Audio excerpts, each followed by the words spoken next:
Hello friends, welcome to Avan IAS. कल हम बहुत इंपॉर्टेंट टॉपिक्स पे डिस्कशन कर रहे थे and the last moment strategy regarding the BPSC mains. आज हम कुछ इंपॉर्टेंट क्वेश्चंस को लेकर डिस्कस करेंगे। लाइक आईआर को आज शुरू करेंगे, आईआर से कुछ important questions, then polity, economy and science and technology. अब क्वेश्चन से क्या हमें पता चल जाता है ना कि सारे जो बाउंड्रीज है, आपने टॉपिक के साथ कंटेंट तैयार किया कि नहीं किया, कैसे आप इंट्रो लिखेंगे, ऐसे क्वेश्चंस को कैसे डील करना है, तो this all are the important thing. तो आज हमारा जो वीडियो है regarding the BPSC mains, question format में हम डील करेंगे। मैंने सारे वीडियोस में हमेशा एक इम्पॉर्टेंट क्वेश्चंस दिया आपको लिखने के लिए। आप उस क्वेश्चन को भी प्रैक्टिस कीजिए। कुछ क्वेश्चन वहाँ से हम डिस्कस करेंगे और कुछ नए क्वेश्चन जो हमें लग रहा है कि बहुत इंपॉर्टेंट है फॉर द बीपीएससी मेंस। तो हमने कल लिस्टिंग किया था the important topics regarding IR, polity, और आज हम क्वेश्चन फॉर्मेट में डिस्कस करेंगे। तो टुडे विल स्टार्ट, हम आज आईआर सेक्शन शुरू करेंगे। आईआर के कुछ इंपॉर्टेंट टॉपिक्स हमने कल डिस्कस किया था, जैसे नेबरिंग कंट्रीज में हम मालदीव्स की बात कर रहे थे, म्यांमार की बात कर रहे थे, बांग्लादेश। वैसे हमने कुछ फॉरेन पॉलिसी में नेबरहुड फर्स्ट पॉलिसी, उसके बाद एक्ट ईस्ट पॉलिसी। तो ऐसे जो टॉपिक्स हैं उस पर हमें क्वेश्चन फॉर्मेट में डिस्कस करना है कि ऐसे क्वेश्चन में क्या लिखना है, क्या कंटेंट होना चाहिए। तो जब ऐसे प्रैक्टिस कीजिएगा ना, तो जब ऐसे क्वेश्चन आएंगे तो आपके पास इनफ कंटेंट रहेगा। तो आपके पास जो 20-22 मिनट होता है उसमें आप बहुत इजीली क्वेश्चन लिख सकते हैं, आंसर्स बहुत अच्छे से लिख सकते हैं, क्योंकि आपका फ्रेमवर्क बना हुआ, आपका कंटेंट क्लियर है। तो अगेन आई एम सेइंग, जो आपके पास जो कंटेंट है आप उसके लिए कॉन्फिडेंट रहें और उसी को हिसाब से सोचिए। बहुत लोगों का ये भी कल मैसेज आया था एंजाइटी को लेकर, डर लग रहा। तो ये हर स्टूडेंट, हर एस्पिरेंट्स के साथ होता है, ऐसा नहीं पर्टिकुलर इंडिविजुअल आप ही के साथ हो रहा। तो ये जो फेज़ होता है प्रिपरेशन में, जब मेंस जितने नज़दीक आएंगे, इंटरव्यू नज़दीक आएंगे, तो थोड़ा सा कॉन्फिडेंस को लेकर, एंजाइटी को लेकर ये सब दिक्कत होता है। तो ये पर्टिकुलर हर स्टूडेंट के साथ दिक्कत होता है, कोई 1-2-10 स्टूडेंट के साथ नहीं होता है। तो कॉन्फिडेंट रहिए, आपने जो मेहनत किया है उस हिसाब से आपने बहुत अच्छा मेहनत किया है, आने वाले समय में वही मेहनत आपका रंग लाएगा। तो now we will start our the important discussion regarding IR. तो आज हम जो पहला क्वेश्चन डिस्कस करेंगे वो है Act East policy. The Act East policy is not merely a diplomatic initiative, but a strategic shift in India's foreign policy outlook. Examine the statement in the context of India's engagement with Southeast Asia and the Indo-Pacific. तो मैंने कल discussion में भी कहा था कि act east policy बहुत important है क्योंकि इसके 10 साल कंप्लीट हो गए। ओके, अब प्राइम मिनिस्टर मोदी का ये बहुत इंपॉर्टेंट इनिशिएटिव्स है एक्ट ईस्ट पॉलिसी। अब हम जब एक्ट ईस्ट पॉलिसी की बात करते हैं तो ये फॉरेन पॉलिसी शिफ्ट हुआ। किस फॉरेन पॉलिसी से शिफ्ट हुआ आपको पता है? 1991 में पीवी नरसिम्हा राव की जब गवर्नमेंट थी तो हम लुक ईस्ट पॉलिसी लेकर आए थे। अब ये लुक ईस्ट पॉलिसी क्यों लेकर आए थे? उस समय हमारा यहाँ पे फाइनेंशियल क्राइसिस हुआ था, जिसको लेकर हमें रिफॉर्म्स करना पड़ा। एलपीजी रिफॉर्म्स आपने पढ़ा, और हमें मार्केट को ओपन करना पड़ा। अब जब हम मार्केट को ओपन कर रहे थे तो जिस दौर से हम निकल रहे थे, हमें चाहिए थे इकोनॉमिक रिफॉर्म्स, हमें चाहिए थे इकोनॉमिक मार्केट। अब मार्केट के लिए हमारे लिए सबसे इंपॉर्टेंट हो जाता था आसियान कंट्रीज, और we can say the south east countries. South east Asian countries are very important market. अब इकोनॉमिक रिफॉर्म्स करने के बाद हमें मार्केट चाहिए था, कनेक्टिविटी पे काम करना था, हमारे लिए इकोनॉमिक एक तरीके से ग्रोथ चाहिए था। For that reason we initiated this important policy. अब ये पॉलिसी बहुत इंपॉर्टेंट रहा। उसके बाद हमने ग्रोथ किया। 2008 में आपने देखा होगा फाइनेंशियल क्राइसिस आया था ग्लोबली, तो हमारा इतना स्ट्रॉन्ग इकोनॉमी मार्केट था, हम पे ज़्यादा असर नहीं हुआ। Now this shift, this foreign policy shift, जो स्ट्रेटेजिक शिफ्ट हुआ है from the look east policy to act east policy. Again I am saying this is one of the important policy. अब ये क्वेश्चन को हमें कैसे डील करना regarding, अब इसमें साउथ ईस्ट एशिया को भी लेकर पूछा गया, साउथ ईस्ट एशिया को भी लेकर पूछा गया, और इंडो पैसिफिक। तो हर टॉपिक को, हर पॉइंट को हमें डिस्कस करना है इन द आंसर फॉर्मेट। तो we start with this question, act east policy. तो आपको पता है India initiated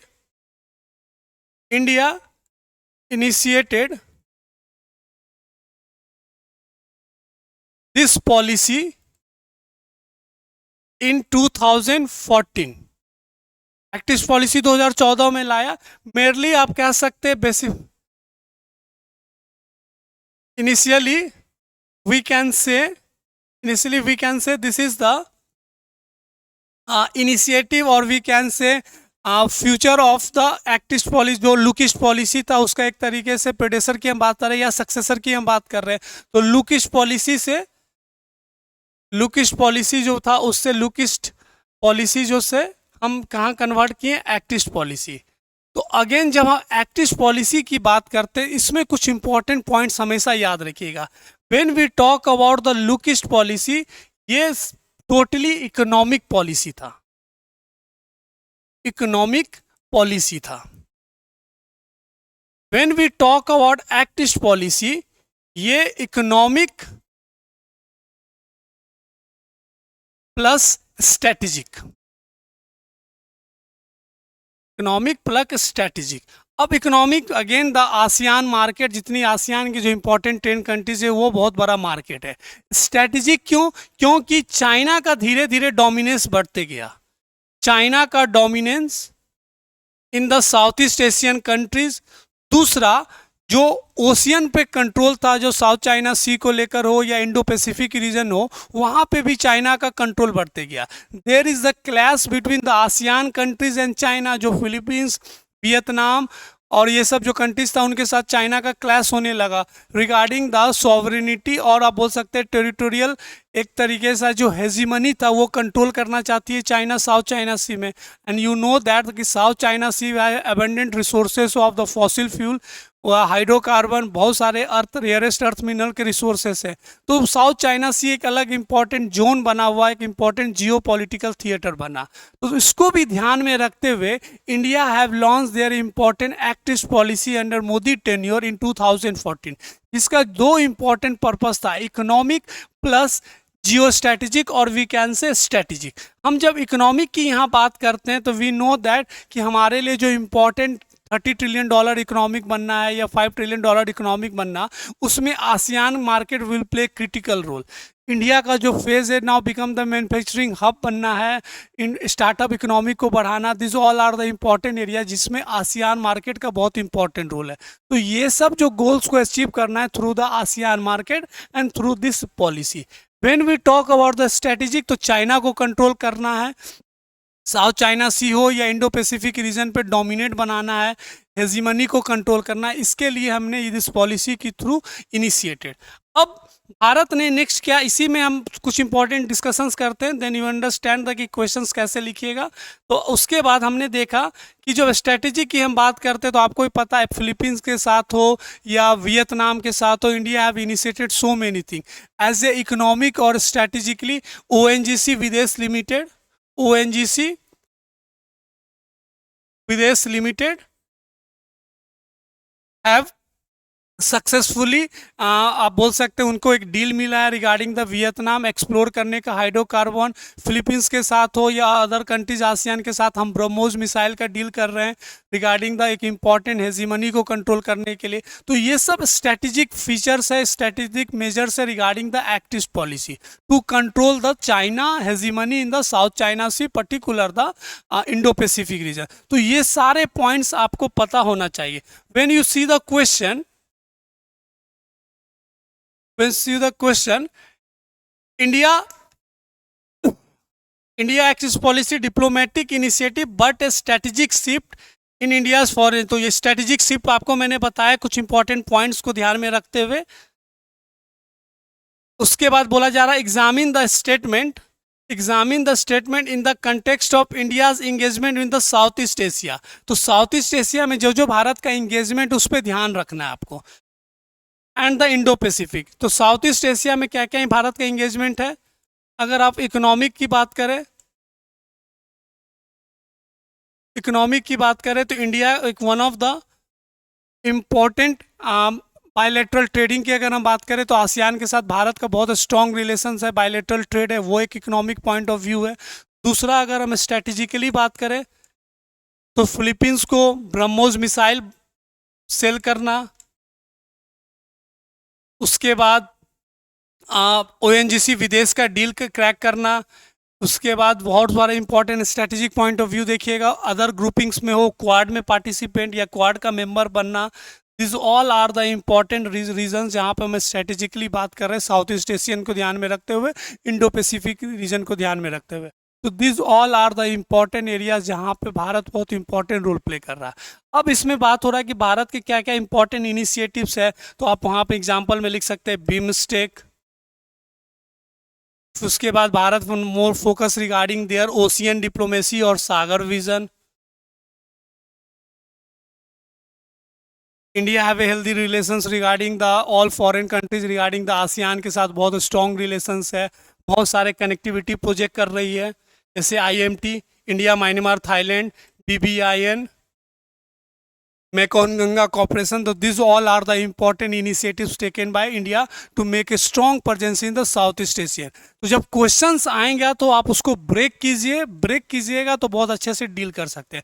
again this is one of the important area जहां में हमने डिस्कशन करना था। तो एक्ट ईस्ट पॉलिसी जैसे मैंने कल भी बताया था बहुत इंपॉर्टेंट टॉपिक है। नाउ ऐसे करके आपको लिखना है, फिर कंक्लूजन। तो this is the basic format जैसे हमें डिस्कशन करना था रिगार्डिंग द क्वेश्चन।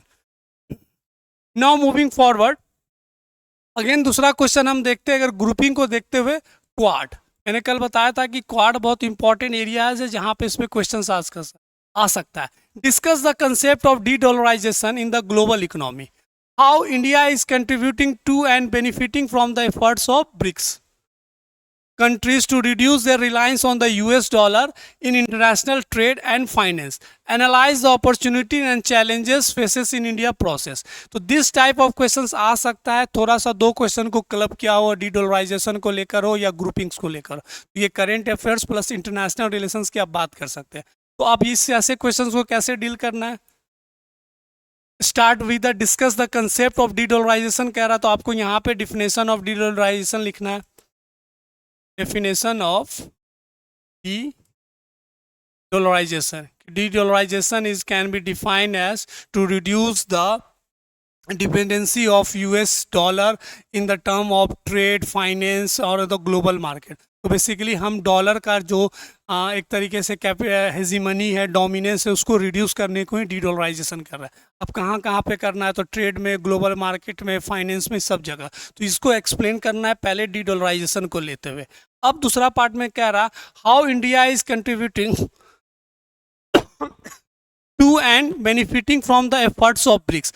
अब भारत कैसे इंपॉर्टेंट कंट्रीब्यूट कर रहा है या benefit taken from the BRICS, BRICS से कैसे भारत को फायदा मिल रहा है रिगार्डिंग द डी डॉलराइजेशन। तो आपने ब्रिक्स में भी हमने पढ़ा था, ब्रिक्स अपना एक करेंसी लेकर आ रही है, ब्रिक्स ओन करेंसी की बात कर रही है, ब्रिक्स बैंक है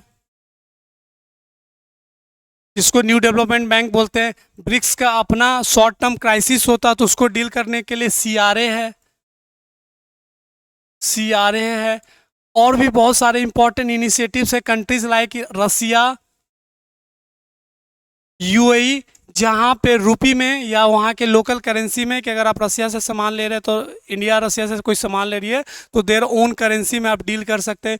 UAE के साथ भी करेंसी स्वैप की बात चल रही है और उसमें भी डिस्कशन हो रहा है, उसमें भी हम जो इम्पोर्टेंट लोकल करेंसी मार्केट है उसको बढ़ावा दे रहे हैं। तो this all are the important features जहाँ पे हम ब्रिक्स कंट्रीज से फ़ायदा ले रहे हैं और इंडिया उसमें इंपॉर्टेंट रोल प्ले कर रही है। तो ब्रिक्स का अपना करेंसी है, बैंक है, CRA है, रसिया और UAE का एग्जाम्पल देकर बता सकते हैं कि जहाँ पे हम लोकल करेंसी और रुपी को यूज कर रहे हैं रिगार्डिंग द ग्लोबल मार्केट, जहाँ पे हम डी डॉलराइजेशन को और basically we decrease the dependency of dollar in the global market और इन द बायलेटरल ट्रेड। तो this all are the important point जहाँ आपको डिस्कस करना है।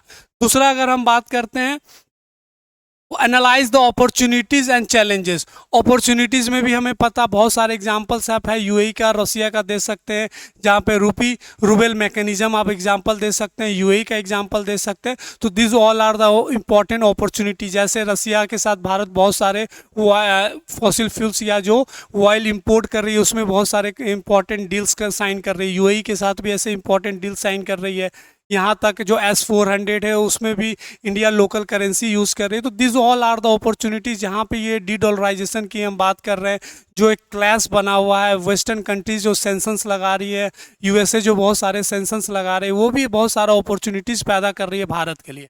अब बात आ रहा है कि क्या क्या चैलेंजेस हो सकता है। तो its impact on both side, जो हमारा बायलेटरल ट्रेड है यूएसए के साथ या बायलेटरल रिलेशन है उस पर भी असर डाल सकती है, क्योंकि USA is one of the important countries जिसके साथ हमारा पॉजिटिव ट्रेड वो है, जहाँ पे हम ट्रेड डिफिसिट हमारा पॉजिटिव साइड में, कहने का मतलब हम एक्सपोर्ट ज़्यादा करते हैं, इंपोर्ट कम करते हैं। तो this all are the important point, वो हमारा बायलेटरल रिलेशंस पे असर पड़ सकता है, हमारे डायस्पोरा पे इम्पैक्ट हो सकता है। तो this all are the important challenges. Recent में चैलेंजेस आपने देखा होगा कि यूएसए बहुत सारे ट्रेड पे ट्रेड ड्यूटी बढ़ा रही है, टेरिफ ड्यूटी बढ़ा रही है। तो ये भी एक इंपॉर्टेंट चैलेंजेस बन रहा है to counter the BRICS, to counter the monopoly of de dollarization. जो मार्केट में ये चर्चा चल रहा है कि डी डॉलराइजेशन को लेकर ब्रिक्स बहुत सारे इंपॉर्टेंट स्टेप्स उठा रही है। तो this all are the important opportunity and challenges जो आपको सारे पॉइंट को सोचना है। तो ऐसे क्वेश्चंस आएंगे तो फर्स्ट द जब बोल रहा है discuss the concept of de dollarization, तो वहाँ पे डी डॉलराइजेशन का डिफिनेशन करते हैं। What are the important factors of de dollarization, तो यूएसए का जो इम्पोर्टेंट सेंसन्स है थ्रू द कार्डसा, जो क्राइसिस हुआ है यूएसए का या वेस्ट में, उस भी एक इम्पॉर्टेंट फैक्टर्स है। तो dominance of developed country regarding the developing country, या monopoly of hegemony of world bank और आईएमएफ, ये भी एक इम्पॉर्टेंट फैक्टर है। तो ऐसे क्वेश्चन में आपको एक डिफिनेशन के साथ शुरू करना है और ये भी बताना है कि डीडोलराइजेशन का कंसेप्ट या ये कारण क्यों बन रहा है। फिर नेक्स्ट पॉइंट आ रहा है कि कैसे ब्रिक्स का इंपॉर्टेंट इनिशिएटिव्स को लेकर जो हमने डिस्कस किया। तो जब आप क्वेश्चन को ब्रेक कीजिएगा तो बहुत अच्छे से करेंट अफेयर्स के क्वेश्चन हो या आईआर हो, उसको बहुत अच्छे से आप एनालिसिस कर दिएगा। तो this all are the important question regarding the previous video जो हमने डिस्कस किया था, द इम्पॉर्टेंट टॉपिक्स। तो हमने एक्टिस्ट पॉलिसी देखा, अभी एक इम्पॉर्टेंट ग्रुपिंग देखा ब्रिक्स, जिसमें डी डॉलराइजेशन कंसेप्ट जो हमेशा न्यूज़ में रहा। Now moving forward the third important topic, India light of the India Out campaign. In the light of India Out campaign, critically analyze the limitations of India's neighborhood first policy. Again, this question club with the India's important foreign policy, neighborhood first policy, और दूसरा neighbouring countries हो बातचीत चला था मालदीव्स को लेकर। तो ये भी बहुत न्यूज़ में रहा था। इंडिया आउट कैंपेन, क्या क्या फैक्टर्स थे, we have already discuss. India out campaign क्या होता है, आप इसको समझाते हुए कि India out campaign initiated in the Maldives regarding the important deals जो इंडिया ने साइन किया था, जिसमें ध्रुवा हेलीकॉप्टर्स था, यूटीएफ प्रोजेक्ट था। This all are the important, जहाँ पे भारत पे ये बनाया गया कि they participate in the internal politics. तो ऐसा एक anti India campaign, anti India sentiment चलाया गया था इन द मालदीव्स, जिसको लेकर इंडिया और मालदीव्स के रिलेशंस, बायलेटरल रिलेशंस पे असर पड़ा। वी हैड ऑलरेडी डिस्कस, अब प्रीवियस वीडियो में जाइएगा, लेकिन ऐसे टाइप के क्वेश्चंस को जरूर प्रैक्टिस कीजिए जहाँ पे दो टाइप के टॉपिक्स को मर्ज किया गया, एक फॉरेन पॉलिसी और दूसरा नेबरिंग कंट्रीज। और भी इंडिया आउट कैंपेन को लेकर मालदीव्स को वाला एग्जांपल आप दे सकते हैं। अब कह रहा है क्रिटिकली एनालाइज, क्रिटिकली एनालाइज में कह रहा है the limitations of India's neighbourhood first policy. अब इंडिया का जो नेबरहुड फर्स्ट पॉलिसी है उसको क्रिटिकली एनालाइज करना है। जब हम नेबरहुड फर्स्ट पॉलिसी की हम बात करते हैं, इसका हम क्रिटिकली एनालाइज करते हैं, तो सबसे पहला जो सवाल हमेशा ये उठता है कि भारत हमेशा एक डोमिनेट, एक बड़ा इंपॉर्टेंट रोल प्ले करता है द इंटरनल पॉलिटिक्स। चाइना है, श्रीलंका हो या म्यांमार हो या बांग्लादेश हो, इंडिया पे हमेशा एक क्रिटिसाइज किया जाता है, इंडिया पे हमेशा एक ब्लेम लगता है कि दे पार्टिसिपेट। तो इंडिया का जो participation, India's participation in their internal matters. तो this is also one of the critically analyse कर रहे हैं limitations of neighbourhood first policy. दूसरा, India shifting their poles regarding south Asia to the south east Asian countries. पहले भारत ज़्यादा south Asian countries को ज़्यादा focus करती थी, जितने जो अपने साउथ एशियन कंट्रीज़ के नेबर थे उस पर ज़्यादा फोकस करती है। अब इंडिया ज़्यादा फोकस कर रही है साउथ ईस्ट एशियन कंट्री। तो ये सब इंपॉर्टेंट लिमिटेशंस है। इंडिया चाइना को लेकर जो क्लैश चल रहा है, ये भी नेबरहुड फर्स्ट पॉलिसी का एक इंपॉर्टेंट क्रिटिकल लिमिटेशंस है। तो ऐसे टाइप के क्वेश्चन जहाँ पे आप नेबरहुड फर्स्ट पॉलिसी के सारे पॉइंट इंपॉर्टेंट डिस्कशंस किए, इसको भी प्रैक्टिस करना। Again I am saying this is very important topic. और India out campaign is one of the important topic, क्योंकि मालदीव्स को लेकर बहुत सारे सवाल रहे हैं। तो this type of question is very important, try to practice more and more. और अगले वीडियोस में भी हम कुछ इंपॉर्टेंट टॉपिक्स लाएंगे जो मेंस का ओरिएंटेड हो, जिससे हमें क्वेश्चन फॉर्मेट में डिस्कस करना है, जिससे आपका टॉपिक्स रिवीजन भी होगा और साथ में क्वेश्चन प्रैक्टिस होगा। तो this type of videos are very more important in the last moment of the BPSC mains. तो ऐसे टाइप के क्वेश्चंस को प्रैक्टिस कीजिए और जितना हो सके राइटिंग आप स्किल्स को बढ़ाइए। अगेन हम नेक्स्ट वीडियो में मिलेंगे कुछ again the important strategy regarding the our BPSC mains. तो अच्छे से पढ़िए, मिलते हैं हम नेक्स्ट वीडियो में। Thank you.